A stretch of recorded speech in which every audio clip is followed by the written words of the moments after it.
Hi, I'm Edwin Samuelson, and welcome to the CineFiles, your weekly film fix, aka the show that allows you to eavesdrop on the conversations of fellow film fans. This week, we're going to continue off where we left last week. We were talking about Danny Boyle and his films, and we were talking about a film that we really liked, but we ran out of time, and the film was Sunshine, which is Danny Boyle's latest film, a science fiction film, which is one of the best science fiction films we've seen in a while. We're going to get into that in just a moment. Also, we're going to be, after we talk about Sunshine, we're going to talk about two British films that were made by one wonderful filmmaker, and that is Edgar Wright. He made Shaun of the Dead and Hot Fuzz, both of which are on DVD and highly worth checking out, and we're going to analyze them and tell you why they're so good. But before I begin, let me introduce my co-host. To my left, Eric Cohen. To his left, Michael Fultz.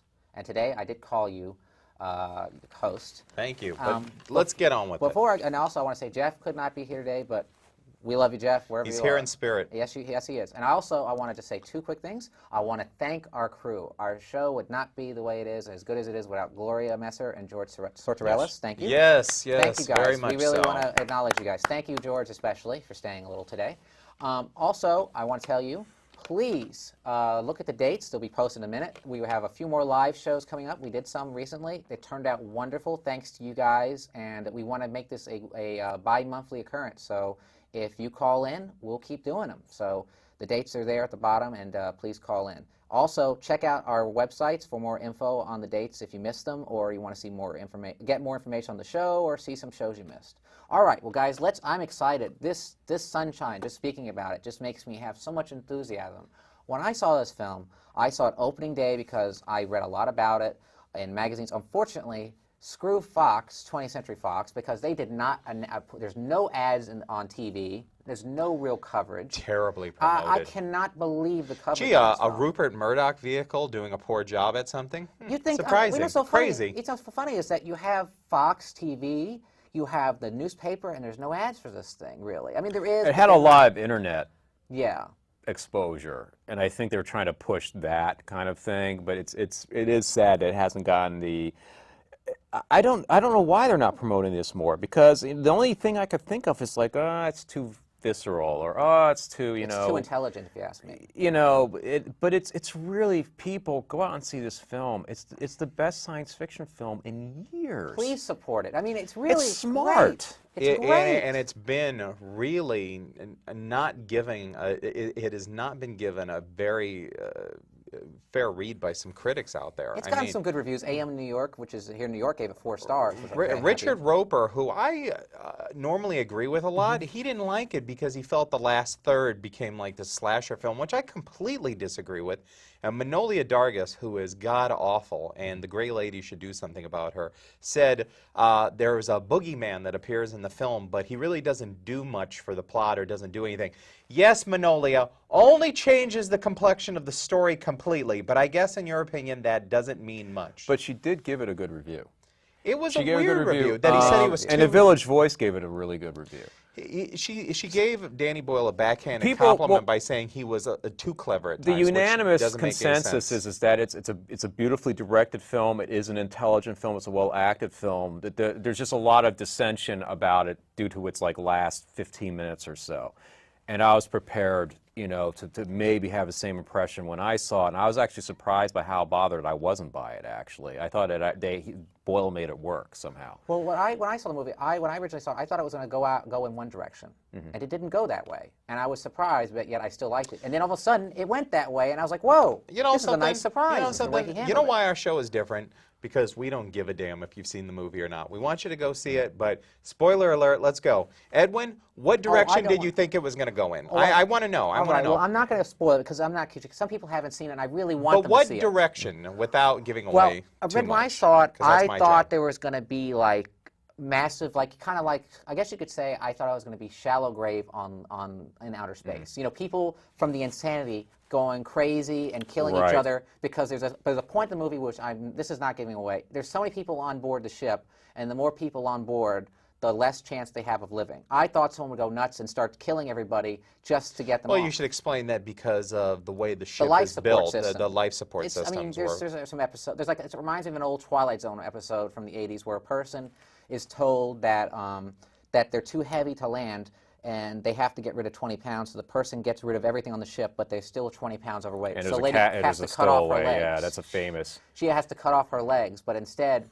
because she has a castaway on board, so she has to cut off her legs. But the censors didn't allow it, so she gave herself up. Honestly, that's not necessarily true. The actual story that's based on is a famous science fiction story, and the actual story is the stowaway has to be actually the actual original story. I think the original story is more disturbing. The stowaway is like a young teenage girl, and because she's a stowaway and because the life support system's only for one person, they have to jettison the girl.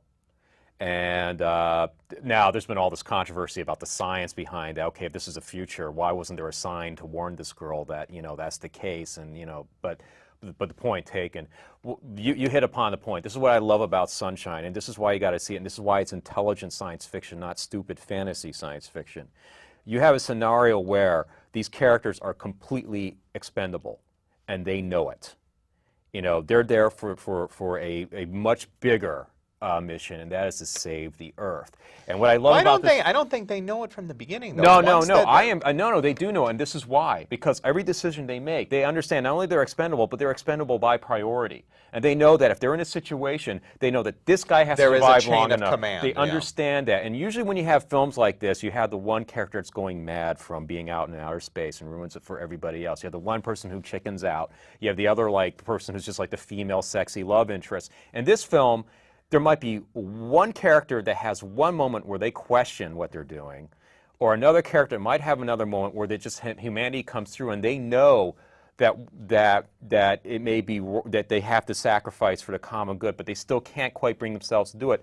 But not once do these decisions affect in a negative way what they're really trying to achieve in their mission. And what's also very interesting, without spoiling anything, something happens where they make the decision to detour their mission a little bit.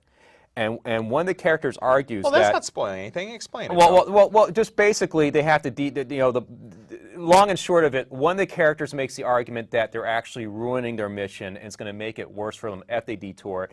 Other people have the argument, no, this will actually help our mission if we do this. The point is, in other lesser films, which has been a majority of science fiction in the past, usually it's such a blatantly stupid thing that the audience would sit there and say, now, why would they do that? These people are intelligent, they're supposed to be educated people. In this film, whatever decisions they make, there's no way that you could argue decisions. Basically, they are valid decisions, and the mistakes that happen are just like fate. Human error. I'll give you an example. It's like, not just human error, just like you cannot anticipate the things that are going to happen. The decision to go to the other spaceship and the argument they make for it is a completely valid argument. But you didn't explain that, though. Well, why don't you explain it for me? Let's explain it. All right. They are the second mission to go to the sun and reignite it to give light to Earth.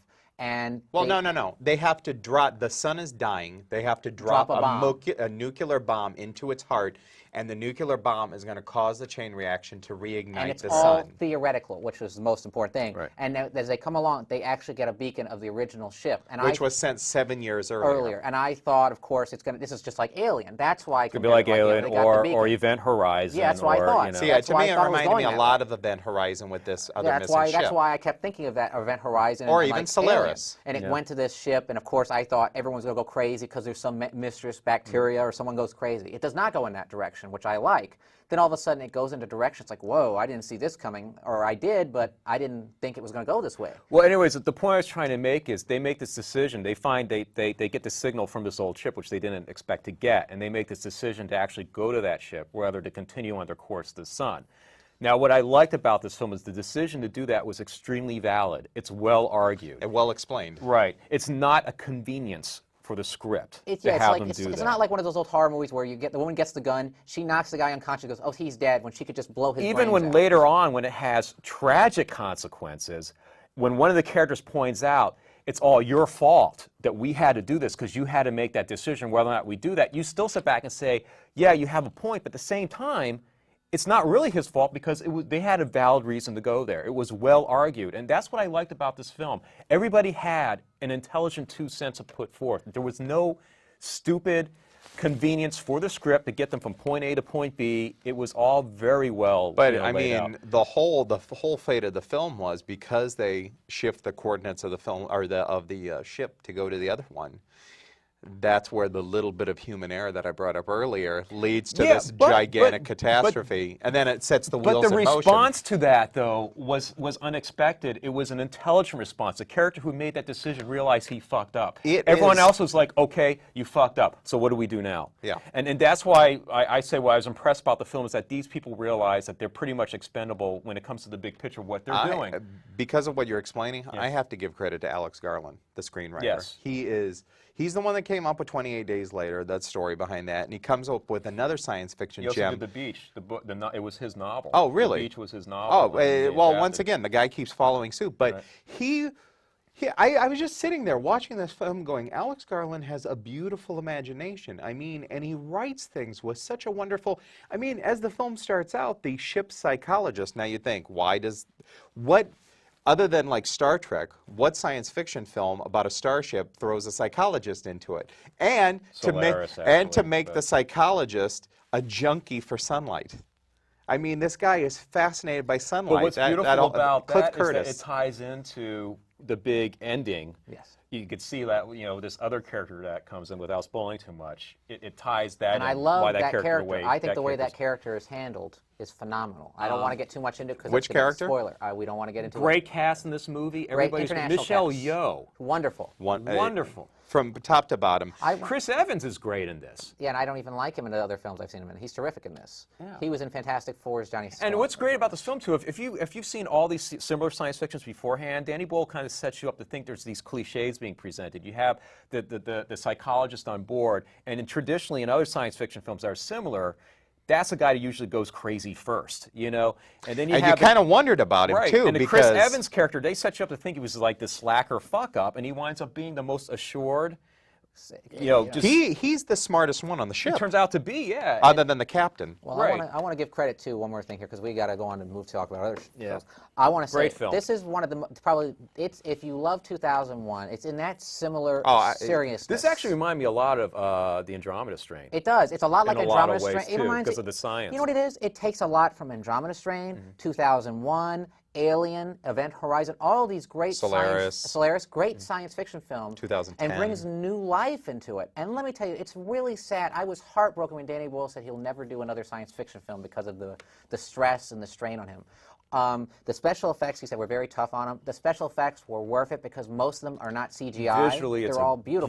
Beautiful use of special You will effects. not see a more visually arresting film this year. I guarantee it. I mean, people will make a case for the visuals on 300, which I think were fantastic, but this film, the palettes that we get to see that are presented in front of our eyes. Wonderful sets. And I'll tell you something right now, and Eric mentioned this earlier. The cast from top to bottom, wonderful. Cillian Murphy, awesome.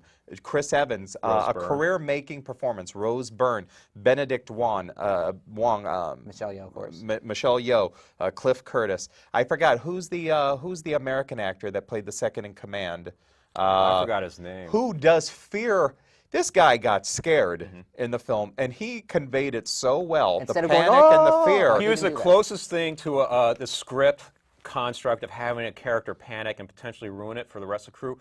But even then, it was done in a very believable way, and it didn't really, it affected things in very unpredictable ways. All right, guys, we definitely got to move on. Let's move on. The last thing I want to say, Love this you film. asked me my favorite Danny Boyle film. This is probably it, and it's one of my best films of the year, so look for it at the end of the year list. Yeah, definitely. I think we can all agree on unbelievable. that. Unbelievable. And Jeff, if you're watching, get your ass out up there and see it now. All right, well, now on a completely, I guess you could say it's unrelated, or maybe it is related. It's a British film, and this time we're talking about Edgar Wright. He's only done 2 films. But Another British filmmaker. He's another British filmmaker, so I guess that could be our segue. Edgar Wright is a very talented filmmaker. He was very well known for a show called Spaced in England with his actor star of his films, Simon Pegg. Simon Pegg. And what's his name? Nick Frost, Nick Frost. who's very good. The first film they did was a loving homage to the George Romero zombie films, and most particularly Dawn of the Dead. I got to meet these guys at a screening of this, actually, with our old good friend Steve. Ah. I got to meet Edgar Wright and Simon Pegg and Nick Frost. Let me tell you something. These guys really, truly are fans of the genre, and they definitely know it. And if you don't believe it from seeing the film or even talking to them, I don't know what to convince you. This film, from beginning to end, is a wonderful, wonderful, charming, and wonderful homage to Dawn of the Dead, and it really takes, it's kind of, like I say, Monty Python does a Dawn of the Dead film, would you say? I wouldn't say it's Monty. I mean, I could see where you go there. Monty Python is much more ridiculous. Yeah, Maybe I much more thought that they ridiculous. were surprised. I mean, I loved Shaun of the Dead. Let's say and Fawlty it was one of my Towers, yeah. favorite movies during the year it came out. I wouldn't know, not Fawlty Towers. No, no, no. I would say there was elements that run to slaps. I would say that a better comparison would be American Werewolf in London. You know, I'll take that back. It's a British version of Because American. it is a horror film and a comedy, but it's not one of these, like, it's not like Evil Dead 2 funny, you know, where it's become so gory that slapsticky. It's a film that really respects. It doesn't make fun of zombies. It wants to be a traditional horror film, but has these kind of left field comedic moments too. Well, the difference between Evil Dead 2 and Shaun of the Dead is Shaun of the Dead, from beginning to end, you watch it and it's clear, the filmmaker and everybody involved, the tongue is firmly planted in the cheek. Whereas Evil Dead 2, Sam Raimi must have talked to everybody and said, look, this film we're going to do it so serious that it's going to be ridiculous. Mm-hmm. And, you know, I would say that's the difference. Well, as everyone, I guess we could just say, the thing, too, I love, takes a lot of pot shots and other zombie films. Of course, one of my favorite gags in the movie is when they're listening to the radio and it says, rage-infected monkeys cause virus or something. Oh, bullshit, and turns it off, which is obviously a reference to 28 Days Later, which I thought was hysterical. Well, it was great. Also, what was good, the setup was really good in that, you know, everybody, you know, there's this sort of lethargic kind of dullness that's just set in these guys' lives and then everywhere else in London. And so you could easily not, you know, you could see a person not realize they're a zombie because they're no different than living people. It's just sort of rhythm that everyone goes through. Yeah, once they again, capture that really well. Yeah, once again, it reflects. So by George the time Romero's, they realize that there is a zombie thing going on, it's too late. You know, they hadn't been really paying attention. You can see why, and they captured that really well. Well, yeah, exactly. George Romero's original Dawn of the Dead was his take on American culture. You know, the mall culture. Right. Whereas this was, you know, they're taking the piss out of, you know, the day-to-day grind that we all experience, going to work, getting done, you know, shopping for our goods and everything. And you just see how everybody is so into their routine, like you said. It's hard for these slackers to really tell the difference between live people and the zombies because everybody has their own routine. And like I said, it pretty much does an effective job of poking fun of that. Yeah, it's a very funny point there, as you mentioned. People's routine is that the girlfriend is so tired of going to this pub for dinner every night that he wants to take her out to Fulci's restaurant. Obvious in-joke there. Can't do it, so of course recommends the pub again, and of course they break up. And of course, to get away from the zombies, where do they go? The pub, The pub, which I thought was a very funny little thing there. I love all the little cameos too. Martin Freeman, I believe, you know, was very, Oh yeah, That well was a very Martin funny Freeman moment. from The Office, and I forgot the actress's name, plays Dawn. Yeah, she's on The Office as well. It's a wonderful in-joke movie. Even people who don't really like horror films, I think, will enjoy this. What about the too polite mother of Simon Pegg's character who doesn't want to bother Simon because she's been bitten and infected? Yeah, you know, she's she just great. doesn't Even want Bill Nye had an interesting, you know, kind of cameo in it as his mother's, you know, current beau or whatever. But It's really hard to talk about this one because there's just so much to talk, so much to like. There's nothing really to criticize in it. I must say though that I liked the second film or the third film that they did much better. before we get into the second film, though, we got to talk about the trailer Edgar Wright did Oh, okay. Well, I'll tell you what. That's actually will be, I guess you could say, the second. for Grindhouse, which you didn't see. What I third did not film? see What it. was their? What's they did? Well, Spaced. No, Well, Space Space is a wasn't a TV show. movie. It's a TV show. Oh, it was a TV Yeah, show. we Okay. mentioned. Well, anyway, before we go on this one, Shaun of the Dead is definitely a great, great comedy. In fact, another favorite line. I'm sorry, there's just so much in this movie to love. Is where he goes, Barbara, we're coming to get you on the phone, which is the name of his mother. To pick it up, Right. Obvious reference to Night of the Living Dead. But I'll give it to you, Grindhouse. Edgar Wright in the trailer. Grindhouse, the best trailer, fake trailer in that movie, I think, is Edgar Wright's. Don't. I loved it. Not just that I loved it because I thought it was the funniest, but I also thought it was the best put together, and it really did look like the kind of film it was making fun of, more than any of the other films. Oh, I can agree. I was entertained by Eli Roth's Thanksgiving, but it's kind of obvious gags, and Rob Zombie's wasn't bad, but it felt like a mock trailer. Oh, I it thought didn't that was the feel like worst it was one. a real film. Whereas Edgar Wright's was kind of so much slyer. In one way, it was very funny as a mock trailer, but at the same time, you sit there and go, that could be a real film that's being promoted. He nailed that 70s Euro horror film look Yes, he did. perfectly. It really felt like the And he Legend of had, Hell like, House. this weird cast that he brought in, like, what's his name? The guy, Simon Pegg's in it again, and Nick Frost. yeah, but are they? I don't remember them being in it. Nick Nick Frost Frost plays is. the baby in the basement. Oh, that's Yeah. right, that's right. But what's his name? Who plays Lucius Malfoy in Harry Potter, and he's been in all these other films. Oh, but Jason. Jason Isaacs. is in Jason's it. Isaacs, yeah. And he's got like the perfect 70s hair, kind of like the Roddy McDowall look as they're coming up to the haunted house. And it's just got that whole great, it's wonderful. And it's hilarious. And have you noticed, too, that no one in the trailer speaks? Because Right. in the American trailers in the 70s, they didn't want anyone to know that the films were British, so they didn't speak. They would just say, they'd have a narrator talking over scenes. Don't. Well, Edgar Wright said that they want to make fun of the fact that, they would like bring these films over to America, and they were probably like these boring like period pieces. So in order to juice them up, they would like try to sell them as exploitation pieces. And he was kind of he wanted to make fun of that. And he just like have all these like random images, which is don't go into the basement, don't go into the apartment, and it's just great. It's my favorite. It's piece. definitely a great. Actually, it's probably the best piece I think of that and the Eli Roth trailer. The two best pieces in Grindhouse, but that's to be talked about later on a future show, which we will be doing when Mike sees Grindhouse. Well, he has to see both versions of the film. Which I will be got to on see DVD. both of them. But let's go on to his next film, which is a film just came out this year, which is Hot Fuzz, which I guess I would like to give the baton over to you, Mike. Talk to me about Hot Fuzz.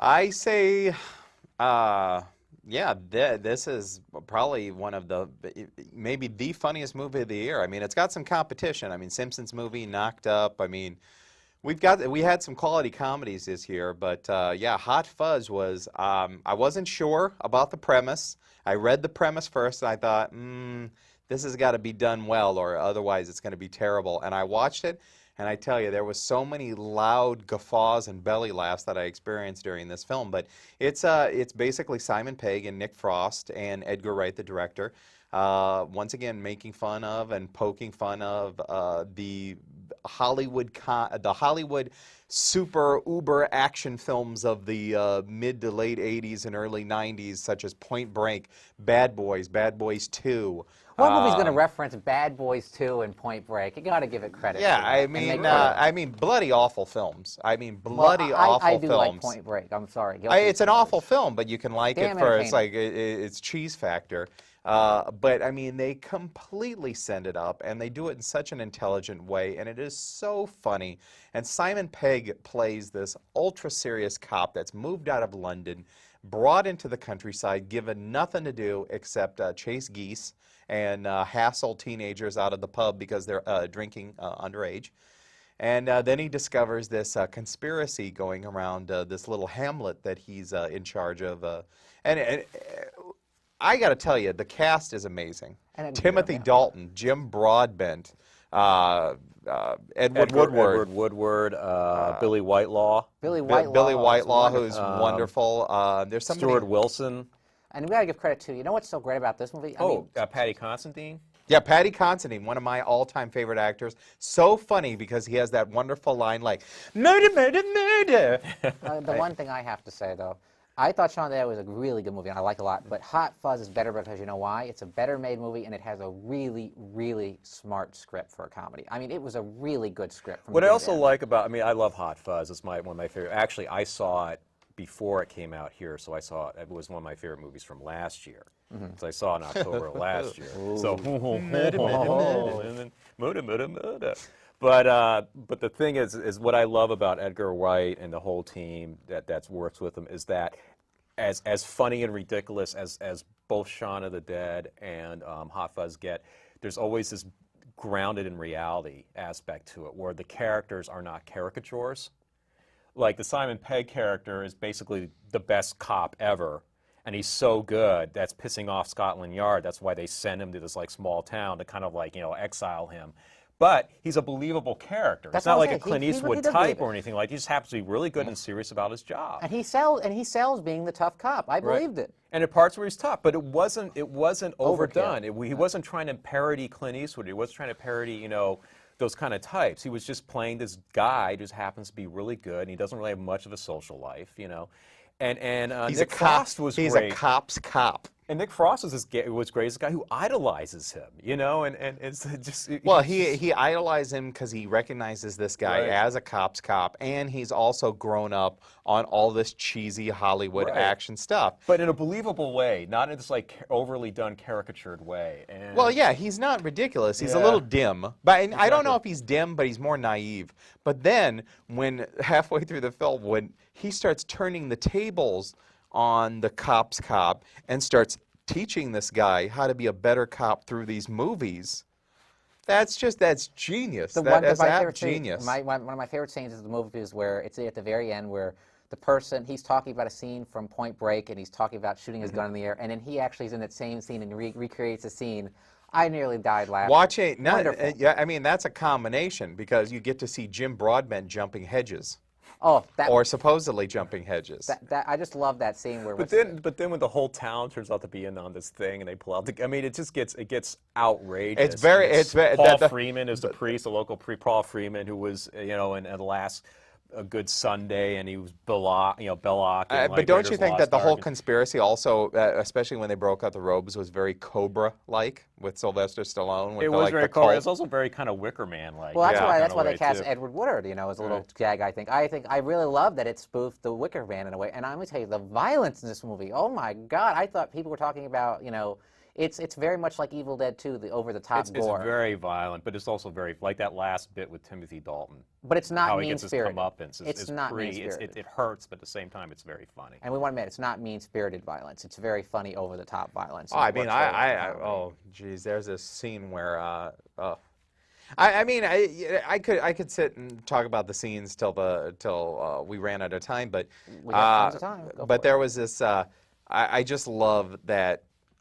Towards the end of the film, like the last quarter, Simon Pegg's the cop's cop that we've been talking about starts picking up all the lingo from these movies, and just like he quotes a Martin, but what's his name?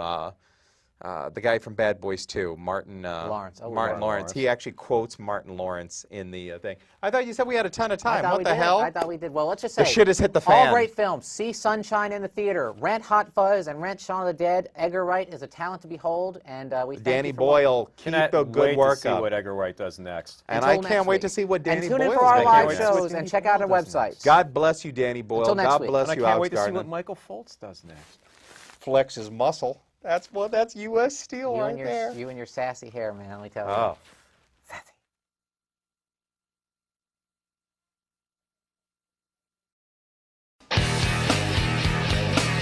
Sassy.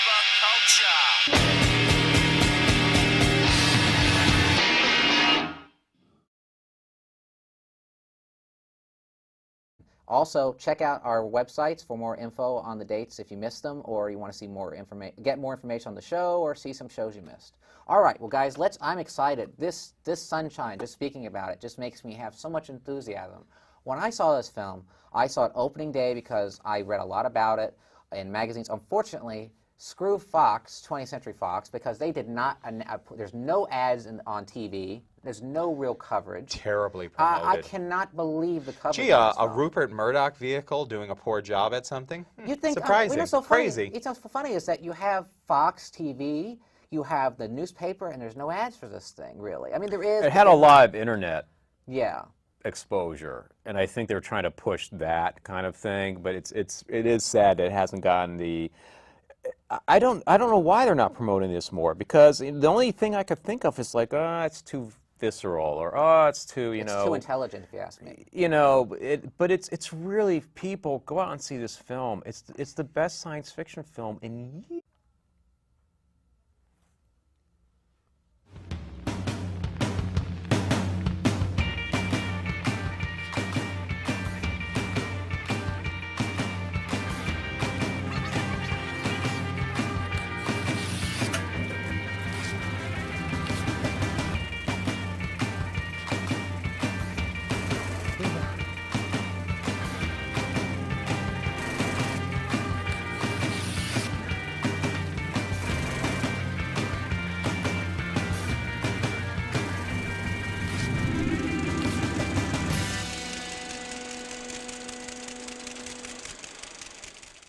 Hi, I'm Edwin Samuelson, and welcome to the CineFiles, your weekly film fix, aka the show that allows you to eavesdrop on the conversations of fellow film fans. This week, we're going to continue off where we left last week. We were talking about Danny Boyle and his films, and we were talking about a film that we really liked, but we ran out of time. And the film was Sunshine, which is Danny Boyle's latest film, a science fiction film, which is one of the best science fiction films we've seen in a while. We're going to get into that in just a or so. And I was prepared, you know, to maybe have the same impression when I saw it. And I was actually surprised by how bothered I wasn't by it, actually. I thought Boyle made it work somehow. Well, when I saw the movie, when I originally saw it, I thought it was going to go in one direction. And it didn't go that way. And I was surprised, but yet I still liked it. And then all of a sudden, it went that way, and I was like, whoa, this is a nice surprise. You know why our show is different? Because we don't give a damn if you've seen the movie or not. We want you to go see it, but spoiler alert, let's go. Edwin, what direction did you think it was going to go in? I want to know. I want to know. Well, I'm not going to spoil it because I'm not. Some people haven't seen it, and I really want them to see it. But what direction, without giving away too much? When I saw it, I thought there was going to be like massive, kind of like, I guess you could say, I thought I was going to be Shallow Grave in outer space. You know, people from the insanity going crazy and killing each other because there's a point in the movie which this is not giving away. There's so many people on board the ship, and the more people on board, the less chance they have of living. I thought someone would go nuts and start killing everybody just to get them off. Well, you should explain that because of the way the Also, we're going to be, after we talk about Sunshine, we're going to talk about two British films that were made by one wonderful filmmaker, and that is Edgar Wright. He made Shaun of the Dead and Hot Fuzz, both of which are on DVD and highly worth checking out, and we're going to analyze them and tell you why they're so good. But before I begin, let me introduce my co-host. To my left, Eric Cohen. To his left, Michael Fultz. And today, I did call you the host. Thank you. But let's get on with it. And also, I want to say Jeff could not be here today, but we love you, Jeff, wherever you are. He's here in spirit. Yes, he is. And also, I wanted to say two quick things. I want to thank our crew. Our show would not be the way it is, as good as it is, without Gloria Messer and George Sortorellis. Thank you. Yes, thank you guys. Very much we really so. want to acknowledge you guys. Thank you, George, especially, for staying a little today. Also, I want to tell you, please look at the dates. They'll be posted in a minute. We have a few more live shows coming up. We did some recently. They turned out wonderful, thanks to you guys, and we want to make this a bi-monthly occurrence. So if you call in, we'll keep doing them. So the dates are there at the bottom, and please call in. Please support it. I mean, it's really smart. Great. It's great. And it's been really not giving, it has not been given a very fair read by some critics out there. It's gotten some good reviews. AM New York, which is here in New York, gave it 4 stars. Richard Roper, who I normally agree with a lot, he didn't like it because he felt the last third became like the slasher film, which I completely disagree with. And Manolia Dargis, who is god-awful, and the Gray Lady should do something about her, said there's a boogeyman that appears in the film, but he really doesn't do much for the plot or doesn't do anything. Yes, Manolia only changes the complexion of the story completely, but I guess in your opinion that doesn't mean much. But she did give it a good review. It was a weird review that he said he was too... And The Village Voice gave it a really good review. She gave Danny Boyle a backhanded compliment by saying he was too clever at times. The unanimous consensus is that it's a beautifully directed film. It is an intelligent film. It's a well-acted film. There's just a lot of dissension about it due to its last 15 minutes.